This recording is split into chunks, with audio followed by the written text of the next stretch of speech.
Welcome to all of you in the class of Math with Raghavendra. शुरुआत करते हैं। पहला क्वेश्चन है, मीरा की माँ की आयु से 4 गुनी है, यानी मीरा की आयु, मीरा की माँ की आयु मीरा की आयु से 4 गुनी है। 5 वर्ष पश्चात उसकी माँ की आयु उस समय की आयु से 3 गुनी है। मीरा और उसकी माँ की वर्तमान आयु ज्ञात कीजिए। देखिए, इतना ट्रिकी वेज से क्वेश्चनों को लेकर के चलेंगे। पूरे यूट्यूब पर इतने ट्रिकी क्वेश्चन आपको नहीं मिलने वाले हैं। पहला क्वेश्चन देख लीजिए, हम हल कर रहे हैं। और जितने भी वीडियो हमने बनाए हैं सभी वीडियो देखने के लिए हमारे टेलीग्राम चैनल से जुड़ें। टेलीग्राम चैनल का लिंक वीडियो के डिस्क्रिप्शन बॉक्स में दिया हुआ है। तो देखिए, यहाँ लिख लिया हमने मीरा, और ये है मीरा की माँ। ठीक है, मीरा की आयु, मीरा की माँ की आयु मीरा की आयु से 4 गुनी है, यानी इसकी आयु 4 है तो इसकी आयु 1 है। ठीक है, 5 वर्ष पश्चात, यानी इसमें भी 5 जुड़ गया और इसमें भी 5 जुड़ गया।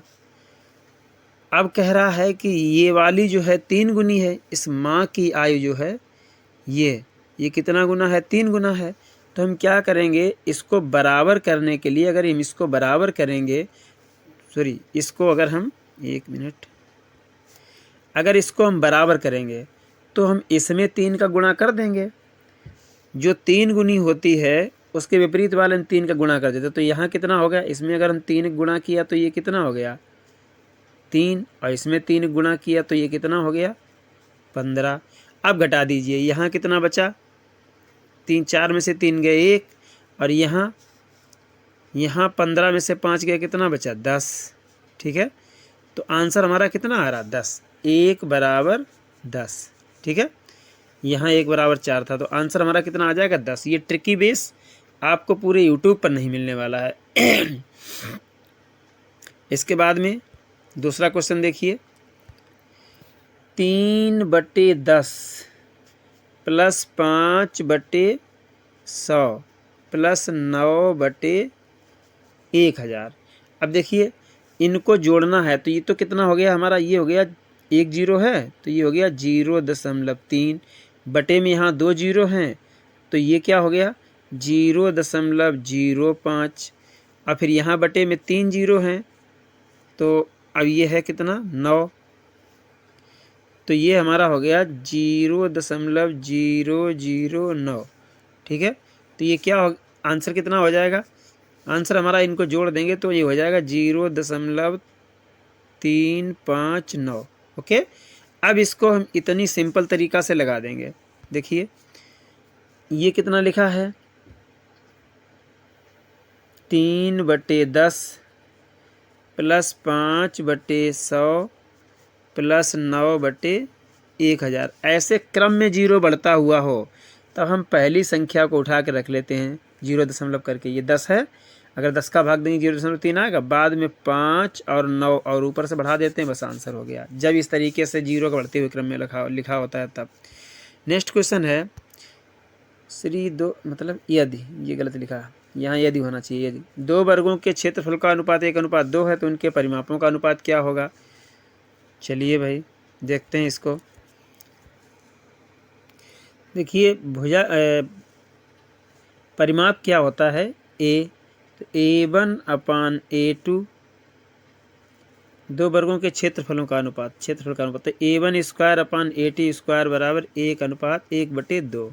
ठीक है, अब इसका हम वर्गमूल ले लेंगे, दोनों पक्षों का वर्गमूल करेंगे तो इधर हो जाएगा A1/A2 और इधर हो जाएगा 1/√2। ठीक है, तो ये भुजाओं का अनुपात हो गया। अब ये परिमाप क्या होता है? परिमाप होता है 4A, और इधर भी 4A, 4A कट जाएंगे तो वो बात तो वही रहेगी, 1:√2 रहेगा। नेक्स्ट क्वेश्चन है, यदि किसी त्रिभुज के 2 कोण क्रमशः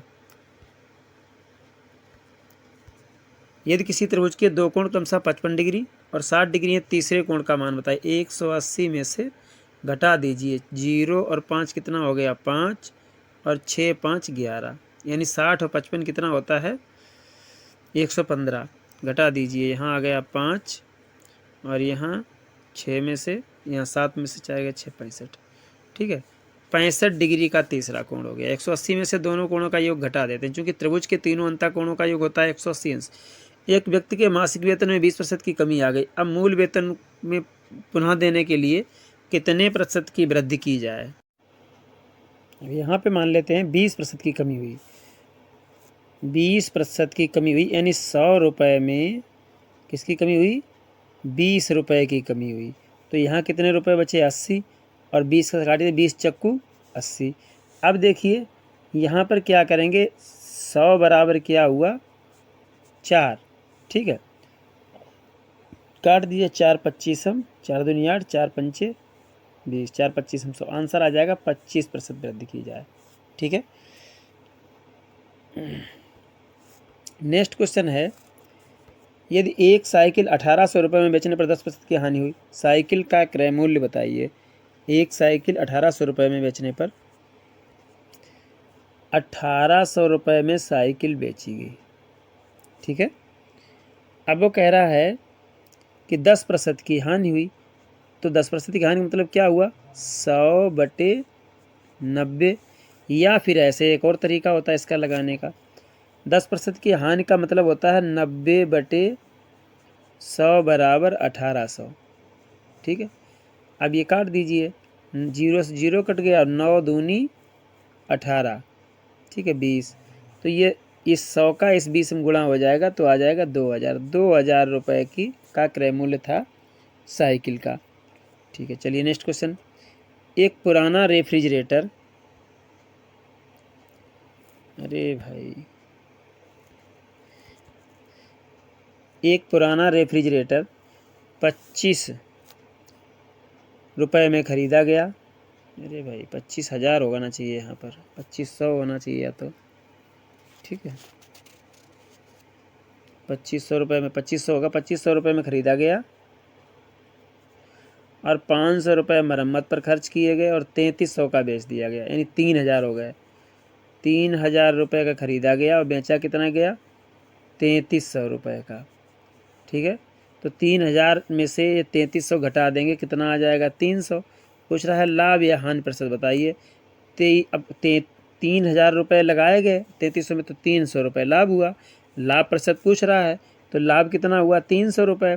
लाभ गुणे 100 बटे क्रय मूल्य कितना होता है, 3000। 3000 का तो आया था, 1 2 3 0, 1 2 3 0, 3 1 3, ठीक है।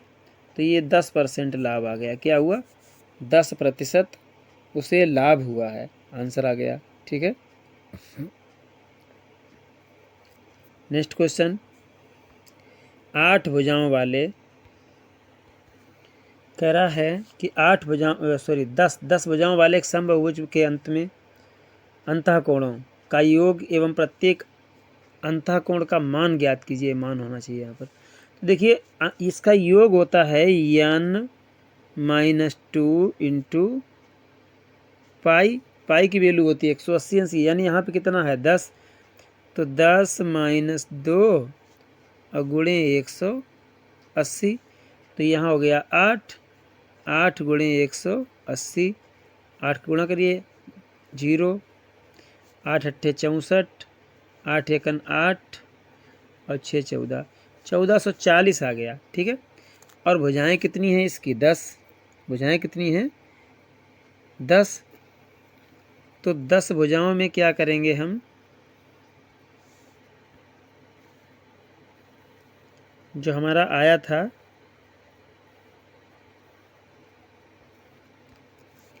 1440 बटे में इसके 10 कर देंगे, ठीक है। 0 0 कट गया, एक कोण जो है वो 144 डिग्री का होगा, ठीक है।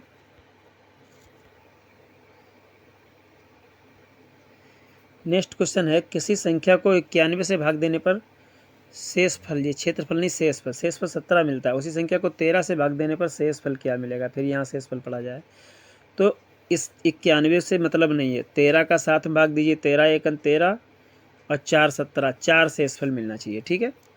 नेक्स्ट क्वेश्चन है, जब एक संख्या का 60% किसी अन्य संख्या से घटाया जाता है, दूसरी संख्या घटकर अपना 52% रह जाती है। पहली संख्या का दूसरी संख्या में से अनुपात ज्ञात कीजिए। देखिए, एक संख्या का 60% यानी कोई संख्या है उसका 60%, ये संख्या मान लिया x, एक संख्या है y, और दूसरी संख्या से घटाया जाता है तो 52% रह जाती है। 52% संख्या रह जाती है, ठीक है। तो इसका मतलब ये 52% बची हुई है नहीं। तो इसका मतलब इसका 60% जो है इस संख्या के 48% के बराबर है, ठीक है। जो 48% कम हो गई ये संख्या 100 होती है, ये भी 100 होती है, ये भी 100 होती है। दोबारा देखिए, हम सीरियस बता रहे हैं आपको। मान लीजिए एक संख्या x है, एक संख्या y है, ये भी संख्या 100 होती है और ये भी संख्या 100 होती है, ठीक। कोई भी संख्या अपने आप में 100 होती है। अब इसका 60% घटाया गया तो यहाँ पर कितना रह गया, ये 52% रह गया। इसका मतलब इसका 60% जो है वो 48% के बराबर है, ठीक है।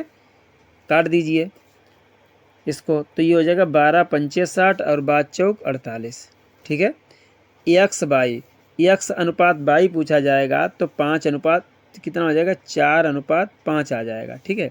इसका ये तिर्यक गुणा आ जाएगा x बटे y, x बटे अगर हम y करेंगे तो ये आ जाएगा, ठीक है। दोबारा फिर से बता दें, एक संख्या x है, एक संख्या y है, इसका 60% अगर घटा दिया तो ये 52% कम हो जाती है। 52 का मतलब 48 रह जाती है, ठीक। काट दीजिए, 12 पंचे 60 और 5 चौक 48, ठीक है।